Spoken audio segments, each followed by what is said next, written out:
Hey everybody, and welcome back to this week's episode of the Beauty Connective podcast, where beauty professionals all over the industry are growing, connecting, and getting real.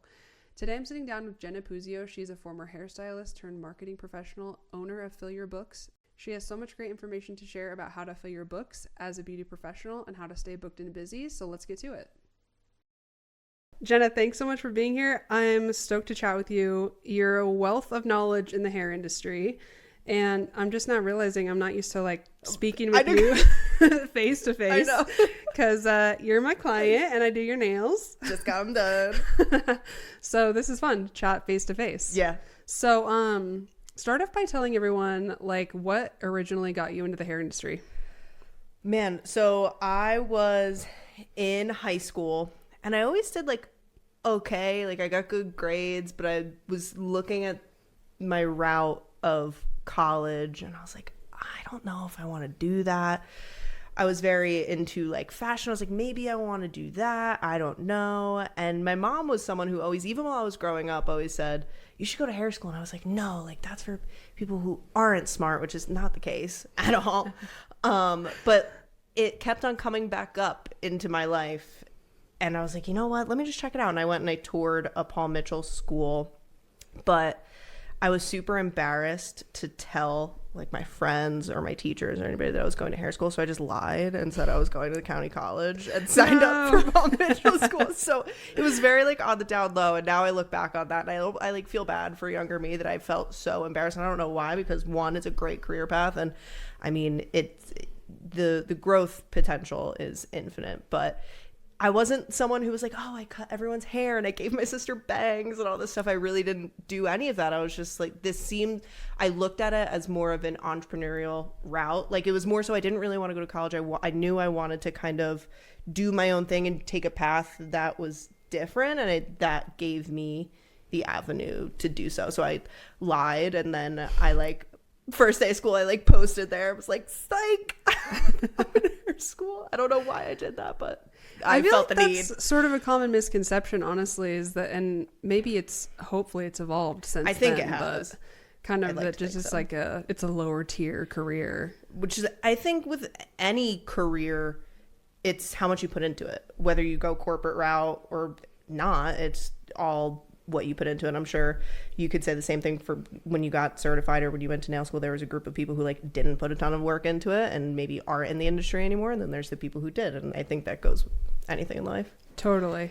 So I know you did hair in New Jersey for a while. Yes. And then you came out to Utah. Yes. Tell us about that. 7 years ago. So my now husband, at the time was my boyfriend, had a job opportunity in Utah and he flew out here by himself, and I was doing hair back in New Jersey. I'll never forget. It was on a Wednesday. He called me. He was like, I just bought you plane tickets. You got to come see this place. It's awesome. And I'm like, what is wrong with him? What does he need? And I got on a plane. I ended up getting off on a weekend, which, you know, as a hairstylist, I like moved some stuff around, and I came out and we loved it. And his clients who he was visiting at the time gave him an opportunity of like, hey, come train our sales team, whatever, basically come out here for a longer period of time. And we were just kind of like, why not? I was 20 at the time. We kind of had, the world was our oyster. And 2 weeks later, we packed up the Honda Civic and then we drove out here. And that's how we ended up living out here. Risky move as a hairstylist. Big risky move. Because you're leaving your entire business behind. Yeah. And then starting in a brand new place, starting from zero. I knew no one. Not easy. No. How did you do it? Well, I was really pushed into a sink or swim situation. So my Corey, that was my now husband, he's always been in the digital media buying space. So that's what he was doing for like doctors and lawyers and other dentists. He was like running meta advertising for them. And I've always been passionate about that kind of side of things. I always was really into like my social media and stuff. So I was like, I'm like, you know, I could do it. Why not? And we got out here, and the job opportunity that Corey had literally days of moving here, they were like, sorry, never mind, see you later. So both of our income streams were just like zero. And it was a night where we were crying to each other, like, we cannot go home with our tail between our legs. We have to figure this out. So obviously Corey like had other clients and whatnot, but we kind of combined forces, and he's like, I'll run some ads for you. You do your thing on Instagram and hit the ground running. And that's really what I did. I was telling you actually while we were just doing my nails, like I was in people's Instagram DMs every single day. I was in Facebook groups. I was running ads. Like I was doing literally everything that I could think of doing. And I built a book way faster than I ever thought I could have. I ended up opening, like I was a commission stylist at the time. I ended up opening my own business, and that was doing like 6 figures. And then it turned into Fill Your Book. So it really just happened organically. Like other people were kind of like, how is she doing this? Why is she doing it? So I was like kind of like teaching other girls I was working with. I ended up teaching a couple like local classes at local salons. And then it was a friend who was visiting us was kind of like, you guys should do like an online class. And we were kind of like, all right. And we just like did this one-time online boot camp, ended up going kind of viral. And then it snowballed into what we do today, which now, and we've done this for the past 2 years, is we solely work with salon and spa owners and teams, and we run their marketing for them. So it's basically like a meta marketing agency, if you will. So yeah, it's been an interesting journey. Yeah, you've totally evolved, and you've had so much success. Your Fill Your Books website has so many success stories. You've been in every space. Like you've done it all and you've been there. Tell us about how you're helping salons do it now, see their growth. So I think a lot of we work with a wide range, right? So maybe they opened a year ago, maybe they're bringing in like millions of dollars in revenue and are like a household name.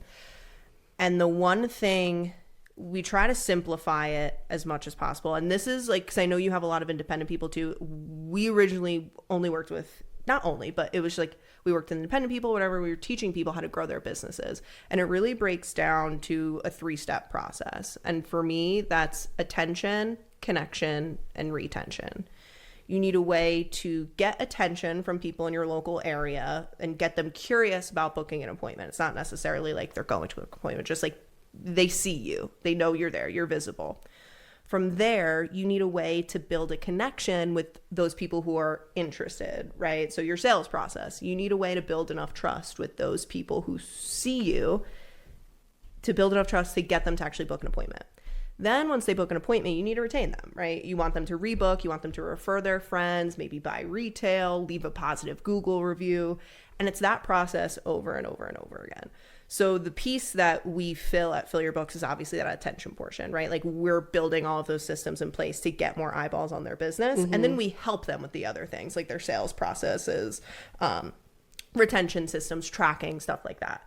But for the independent person, I think the thing that a lot of people focus on, which is a good thing, is education on their craft, like perfecting your craft. And that really should be step one, because if you're not good at what you do, that, you know, totally, let's be real, we got to be good at what we do. Yeah, that's like the first step. Yeah. And then outside of that, I think it's how visible can you make yourself? Because a lot of people just, it's almost like the safe zone, right? Of like, let me just take another, let me go do another balayage class, right? Let me go do another one of those things. And it's like, yes, like you should continue your education, but also really maybe investing in and thinking about how can you become more visible in your local area, and how can you talk to more people and communicate with as many people in your local area as you possibly can. It's more so a numbers, growing your business is a numbers game. A lot of people like to really complicate it, but it's like, how can you just talk to 50 people today? Yeah. What do you think holds that you've noticed in the people that you're working with? What do you think is the biggest thing holding them back, keeping them in that like safe zone, and from what's so scary for them? Like what's keeping them from getting out there? It sounds so like cliche, but it really is your brain. We have such creative imaginations, and we use them for negative purposes. Like we're like, I'm going to imagine the scariest, worst possible scenario that could happen to me, and I'm going to repeat that over and over again in my head. And of course you're not going to want to do it. I call it like the positive what if versus the negative what if. Your brain always wants to go to the negative what if. It's like, well, what if someone sees this and they think it looks bad? What if I post this and there's one flyaway on her head and everyone's going to hate me, or whatever the case may be. But it's important to challenge that mindset, because if you're not actually in immediate danger, because it truly comes from like a caveman perspective of like, there's a woolly mammoth chasing me and I'm running away, and like that's the feeling of scary anxiety, and we feel that same feeling when putting ourselves out there or doing whatever it is that may be outside of the norm. But if you are safe and you're scared to maybe go post in a Facebook group, for example, you're not going to lose a limb when you go post in that Facebook group. I don't think you're going to be in immediate danger. So you can kind of rework that and be like, you know what? I could feel this and I'm going to do it anyway. And the more times that you do uncomfortable things, I was just talking to my husband about this, and then you get out on the other side, whether something positive, like whether the thing you wanted to happen happened or didn't, you still feel good because you did something that you were scared to do. And then you start to realize, and like the flip will switch in your brain, like, oh, I should actually be chasing after this. Like your whole life, you're kind of taught to avoid scary things and keep yourself safe. And obviously, like physically, yes, do that. But when it comes to like challenging yourself, challenging your mindset, getting outside of your comfort zone, like the silly thought, what's that line? Everything in your life is outside of your comfort zone. Yeah. Fear is a mile wide and an inch deep, meaning like it looks way scarier than it is. And then you get in there and you realize this is actually the feeling that I should be chasing after. And that like actual scary anxiety part diminishes. And then you realize this is actually excitement and I should get curious and I should wonder what happens if I go on the other side of that. So to answer your question, what holds most people back, I think, is just the fear of the unknown. Yeah. And having to problem solve. A lot of people don't want to problem solve, and they're like, well, what if I can't figure it out? What if a problem arises, which I know a problem's going to arise, and what if I can't find the solution? But you will always find the solution through trying and making mistakes. It might not be the solution you thought you were going to come to, but you'll find one just by trying. Mm-hmm. It's like once you've exited a little bit out of your comfort zone, then you kind of realize it wasn't so bad, and you start to kind of trust that like even when you exit your comfort zone, you're okay. Yes. You're alive. Yeah. You're well, and probably something good came of it. Yep. Yeah. Lose a finger. It's like, it's fine. Like nothing bad happened. So those mindset shifts happening. Okay, so you get people to be more visible. Yeah. Get them talking to more people. Mm-hmm. What are the best ways you recommend getting more visibility? If you're an independent stylist, nail artist, whatever, commission, you're someone who's trying to grow your clientele, even if you have a team, but I know most of your audience is, singular people. Best ways to start are free ways, and that's organic. There's paid marketing and there's organic marketing. Either route is fine, but if you're just starting out and you don't have a ton of money to spend on something like paid advertising, organic marketing is great. And the best ways that you're going to be doing that, number one, is using the clients that you already have, and not using in like a bad way, but like starting with people who already know, like, and trust you, which are your clients. First thing that I always give as a recommendation, organic marketing, free ways, start with the people who know, like, and trust you. So number one is referrals. My recommendation is to personally reach out to your clients and ask for referrals and be genuine about it. So for example, you're my client. Hey, I just wanted to let you know, I really appreciate you as a client. Like, I would love to have more clients like you. Do you know someone who might need their hair done, or do you have a friend that you think would benefit from my services? Most of the time, if it's a normal client with a beating heart, they're going to say, thank you, yes, whatever. And then their first response probably isn't going to be like, here's their phone number, here's their Instagram. So like, you really have to kind of work at it. So when they say yes, it's like, okay, great. Do you mind sending me their Instagram handles? Like, I'll reach out and do all the hard work. I just need you to send it to me. From there, reaching out to those people on Instagram. Hey, Jenna actually told me about you. I've been doing her hair for a couple years. She said you're awesome. I would love to invite you in for a blowout or something like that. And do that with all of your great clients. And I guarantee you're going to pull a couple of people from that. Yeah. And what I was going to say was, a lot of people want to automate stuff. Like, a lot of people want to be like, well, what software can I use that can blast this out to all of my clients and blah, blah, blah, blah. And like, I hear you, I get it. But there's something to be said for the personal touch. And if you're in the growth stage, you probably have the time to do something like that, even if it's just a couple people a day. And then another powerful strategy that I always tell people is we call it the DM strategy. And that is you are going to be DMing as many people as you can on Instagram a day. And now rules have changed a lot on Instagram, so you can't be blasting like 20 different people a day. But start with 3 people. Go on to Instagram Explorer. You could do this on TikTok. Look up different local areas, coffee shops, vintage shops, yoga studios, other service industries. So like I do hair, you do nails. I can look up other local nail artists and see who follows them and who are their clients and who's tagging themselves at the local Pilates studio that I go to. Like what stores do you like to shop at? And this is really where it gets like fun and exciting. So like, what do I like to do? Because if you can go and figure out what you like to do, and then you can go find other people who like what you do, how sick is that? Because then you're just going to reach out to a bunch of people who you like hanging out with. Already have a bunch in common with. And then you can send them a message and be like, hey, you know, my name, use their first names, like, hey, Jenna, it's so nice to meet you. I actually found you through this XYZ Pilates page. I'm new to the area. I'm building my clientele, however you want to word it. I'd love to invite you in.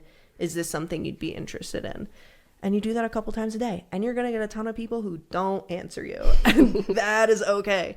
But it is all a numbers game, because if you do that for a month straight and that adds up to 100 messages and you just got 5 clients out of it, 10 clients, that's huge. And Worth then half those people rebook. Maybe one of them refers their friend. Like I said, this was fully how I built my clientele when I first moved here. And shout out Cheyenne, my best friend. I met her through that. She was like one of the first clients that I booked through DM, and we still hang out all the time. And it's like, not only is it a benefit to your business, but I think it's a benefit to just like your well-being. We live online so much, and it's like, why don't we use that powerful tool of being online and like create community out of it? And that's like the fun part of being in the beauty industry is like making connections with people, and people are always excited to go and get their hair done, get their nails done. Like no one's ever dreading coming to see you as their service provider, and you just build those relationships and friendships, which is so sick. That's our job. And I was telling you, like, the only things that'll happen is they won't answer. They'll say someone, oh, I have a hairstylist, but I can definitely send someone to you. Or they're like, no one's ever did this. Yes, I want to come in. And then they're like, they come in and they're so appreciative that you reached out to them, number one. But back to attention, connection, retention, you're building that connection before they even come in. And if you can, I call it like the timeline. A lot of times service providers like to complain that no one wants to pay my prices, or like it's very transactional, right? Everything is based off of the transaction. But it's like, yeah, if your relationship with your client is only the day that they come in and hand you money and then you leave and that's it, yeah, it's going to feel very transactional. But if you can now have this I'm like using the armchair as the timeline, but it's like, and in the middle is the appointment. If you can build some connection here, right? And then maybe they leave, and 24 hours later you send them a text and you're like, hey, I'm just checking in. How's the hair? I know we did a big change yesterday. Oh, it's great. I love it. Awesome. I'm so happy to hear it. Like, would you mind leaving me a Google review? And then it's like, cool. So now we're building connection through that way. And now it's like, now you've built a relationship with someone that like you can feel comfortable maybe doing a price raise if you need to, or maybe you're moving salons or whatever it is. It's like you're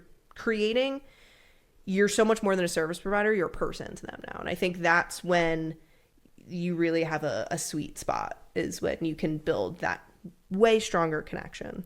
That loyalty. I was just telling my mom, because I just moved and I'm way further away from my esthetician, my brow girl now. Yeah. I was like complaining about how far I have to drive because I have my appointment tomorrow, but I'm like, but I can't stop going to Grace. Like, she's the best. I'm not going to find somebody new, you know?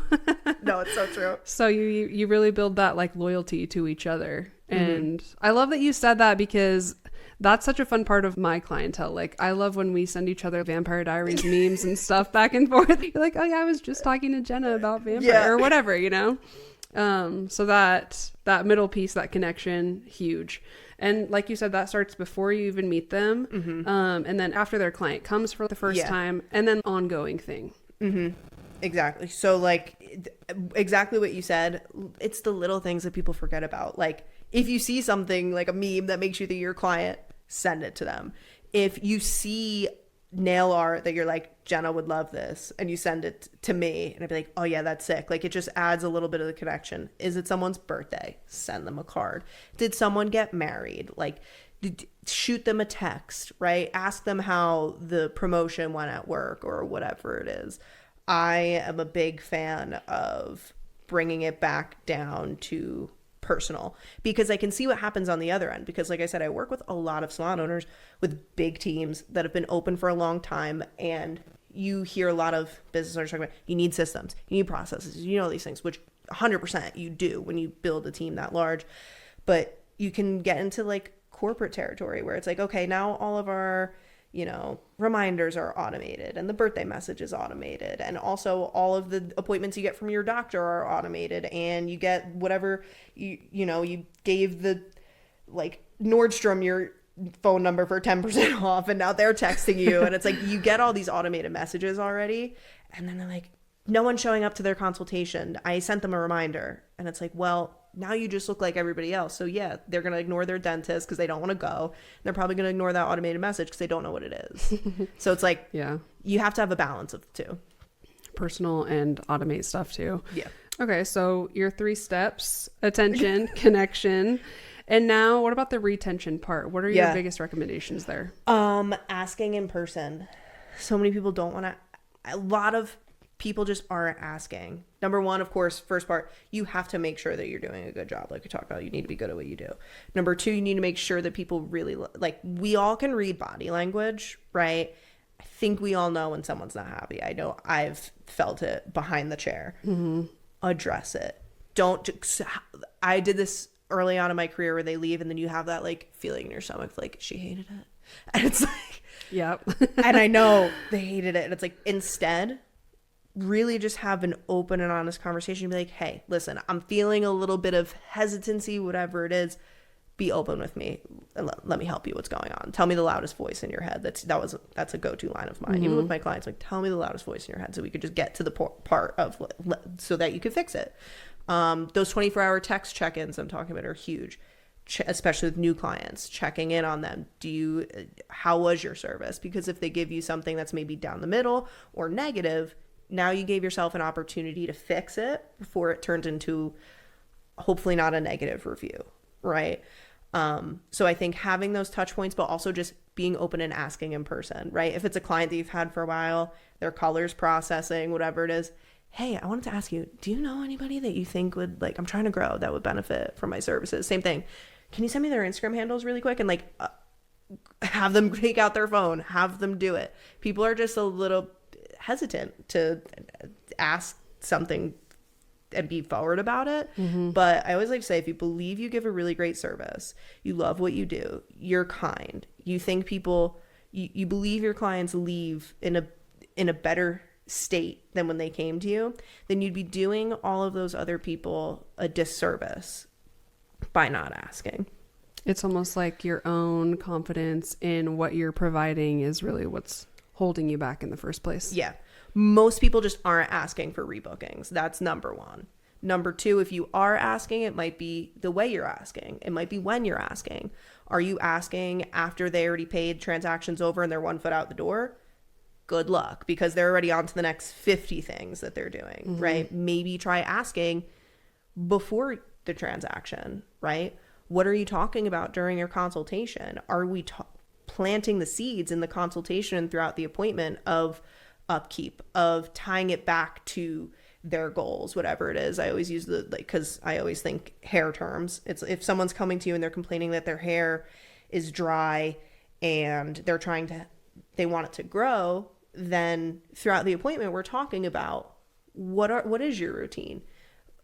How is there something that we can do in your routine to avoid the frizz? Are there products that you need? Well, this treatment that we're doing today would actually be really beneficial if you do this every 8 weeks. Give people options, right? Instead of just being like, okay, you have to come back in 6 weeks. When are you available? It's like, okay, if you really want to address this concern head on, my top recommendation is you come in 6 weeks and we do this treatment and a trim. If you're a little bit more low maintenance, you want to go longer, we can actually push it to like 12 weeks. We maybe can just do the treatment and then trim later or whatever. We're giving people options. And it's like, which option sounds better to you? And then they're like, all right, we'll go here. Whereas if you're just like, okay, 8 weeks, what's your availability like? I'm like, I don't know my schedule, which most people are going to say that. But you have to be able to dig a little bit deeper and be like, okay, cool, no worries. Why don't we just get it on the schedule? It'll be easier for you to reschedule than it will be for you to like get an appointment on the same week. If they still say no, great. Like, don't stress about it. Yeah.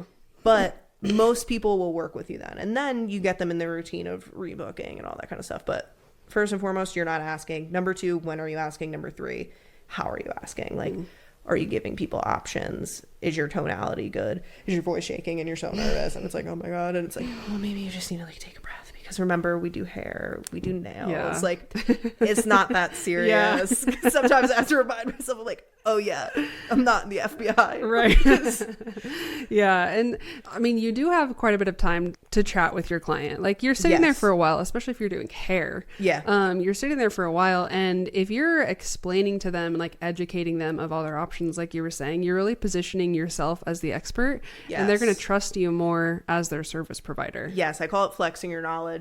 I talk to clients and like my clients' team and stylists, I'll teach them too.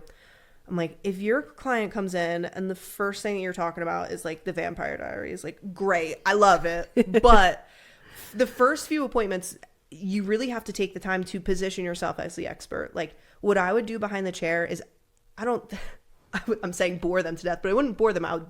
Each step of the way, I'd be like, actually, I'm taking this sectioning. Because remember how you said you like to go a long time in between appointments? So this diagonal back sectioning is going to allow the root to be hidden. So then when it grows out, it's going to grow like this. And I'll be like, I'm actually using this developer instead of this developer. And I'm just like spewing information at them. And they're just like, what?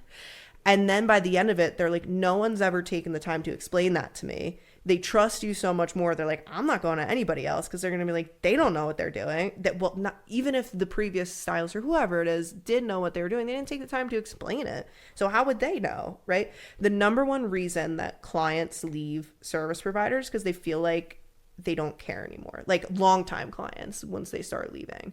Mind you, it could be they can move away, whatever. But like, if you lost a client, it was most likely because you didn't communicate and you didn't know they wanted something different, whatever. Like, we get lazy. Like, this person's the 5N root touch up every single time and you just keep on doing the same thing. And it's like, that's when you really have to step into your role as the expert and be like, is this person due for a change? Should we talk about this? And anyway, but the point I'm making is, yes, you are correct. Flex your knowledge, because that is going to build so much more trust. And then, of course, if you have the time and you want to talk a little bit about whatever TV show you're watching, then go for it. Of course, you have to build that side of the personal connection as well, but it should be top priority to be planting this, like really having an extremely thorough consultation so that you can get all of the nuggets of knowledge that you need to speak to what they want to hear, meaning like what are the problems they want to solve, knowing what type of client they are, meaning like, are they eco-conscious? Do they want to know about the ingredients in your products? Do they want to know that you know what you're talking about? Are they more trendy, fashion forward? Do they want to know that you are educated on the latest trends? Like, you have to know who is in your chair so that you can speak to that type of person. Yeah, I was going to say, even just hearing you talk about that, I'm like, I've never been to a service provider that was that thorough in explaining things and like hearing me and what I wanted. In fact, I went to one of those Korean hair spas, like a head spa. Yeah. And the reason that I didn't go back and didn't find as much value in it as I had hoped was because they didn't tell me anything that they were doing. Right. It was relaxing. Yeah. And it was enjoyable, but I really went in with this idea because I feel like their advertising had led me to believe that it was like for my hair health and my scalp health and everything like that. Yeah. And so I went in and they didn't say anything about my scalp health. They didn't ask me anything. And so I left being like, I don't know how that helped my scalp. Right. It was relaxing, but I don't know how it helped me. It has to be thorough from start to finish. I call that like, looks like an orange, but tastes like a banana. That sounds very odd, but it's like you were targeted this experience, right? And then you got it and you're like, this wasn't what I wanted, right? So it's like, that's where you have to be Like, if you're gonna flex on your social media that you're this person and like, you better match that when the client comes in, and you better match that in between too, like we talked about. Totally. There's just so many things involved. Like when you're saying, it's like, you really got to have your head in the game. Yeah. There for the whole service. You don't want to just get in the habit of just doing the muscle memory of the service that you're giving. You really want to have your head in the game. Yeah. It's the pre-thought. Like, you almost like, not that you need to have notes before each client, but it's like, you should really sit down and think about what question. You're like a scientist during an experiment, and like, your client's nails, your client's hair is the experiment, and you're like, what questions do I need to uncover, or like, do I need to ask in order to uncover to get to the solution that I need? It's like, we're trying to solve for X kind of thing. What questions do I need to ask in order to get to the key of what I'm looking for? So it's like, really sitting down and thinking about, write down a list of questions that you could be that you can ask any client, right, to get to the root cause of the answers that you need in order to give them the service that they're really looking for. Mm-hmm. Speaking of flexing on all your knowledge and your skills, do you have a favorite client success story of yours from Fill Your Books that you could share? Oh man, there's so many, and I don't say that in like a bad way, but in a way that I'm so grateful for. But one that sticks out to me is that I had a client who bought a house and like made a post in our community of like, if it wasn't for you guys, I would have never purchased a house. And it turned into this thread of like 5 other girls also posting pictures of their house that they just bought. And they were like, I was in, like, just explaining their stories from, you know, when they started to where they are now, and how it completely shifted their mindset, and they were able to build this clientele. And I mean, I have another client who turned into an employee, now turned into a friend. Her name is Jess. Shout out, Jess, if you're watching. But same kind of thing. Became a client, had amazing results, was so invested in just like our culture and what we're about, and ended up working for us. And she ended up opening, and she worked for us full time, so like stepped away from behind the chair, but then she like went back to hair for a little bit. But kind of, it was fun. It's really cool to watch because she restarted her business again and like still utilized all of the tools with all of this new knowledge that she had from coaching, because that's what she was doing. She was coaching our clients as well, and she documented the whole thing and was like still sharing it with the community. So it's like, see, you can still start from zero and still make it work. So that's really cool too. Cool. It's like that guy that like was super fit and then did the McDonald's thing to lose the weight off. It's exactly like that. Yeah, 100%. Yeah. Supersize me or whatever. Yes. That's way cool. That's awesome. Yeah, so impressive that you've had so much success with Fill Your Books. Thanks for sharing all your knowledge. Thanks for doing it with us. Of course. So grateful for you as a loyal client of my own. Let's do a few rapid fire fun questions to end the episode, and you can tell everybody how they can find you. Team Damon, that's the answer. Always Team Damon. Favorite part of being your own boss? Working from home and hanging out with my dogs. Beautiful. 100% dogs always. What's a dream client or a dream collab that you would want to do? Ooh, dream collab. I've always wanted to collaborate with Paul Mitchell Schools. That was always a really cool idea of mine, because I love my experience at Paul Mitchell, and I thought it would be cool to be able to like teach what I teach to like all of the schools. Yes, I love that. One non-negotiable of your work week? Going to bed on time and waking up on time. I am a morning gal, and I'm like in bed at 9. So in order to have a good day, I need 8 to 10 hours sleep. So I'm very serious about my sleep. That is honestly impressive, because that's hard to do, especially when you're so busy and have so much to do. No, 9 o'clock hits and I'm like, well, see you later. Bye. See you in the morning. One thing every beauty pro should start doing today. 24-hour text check-ins with their clients. Day after, text them, ask how they're doing. Easy. Yep. What's next for you in your journey in the beauty industry? Well, I just told you we're launching a new website. Yes. Fillyourbooks.com. Hopefully by the time someone's watching this, the Yes. new website is actually live. I am actually in the process of starting a podcast for us. We have a few recorded. You know, we just got on I just got back from like a 3.5 week long trip where we visited some clients in Virginia, Boston, and like 4 or 5 clients in New Jersey and Pennsylvania and all the things. And I started, and I like interviewed a couple of those people. So just getting out there a little bit more, starting that podcast, being consistent with content, which we talked about. Even the best of us can't do it sometimes, but getting back on the grind there, just, you know, consistency. Awesome. Excited to see everything that you do and all your success. You're the best. Thanks, man. You too. I love you a lot. Thanks for being here. Tell everyone where they can find you. So like fillyourbooks.com, and my Instagram is at Jenna Puzzio Hair. Same thing on TikTok. Awesome. And YouTube. Go see Jenna. Thanks. Thanks, Jenna. Thanks for listening to this week's episode of the Beauty Connective podcast. If you're a beauty professional, esthetician, hairstylist, nail tech, and looking to get your books filled, check us out at thebeautyconnective.com. We're live and ready for you to create your own profiles for free right now. Check us out at thebeautyconnective.com.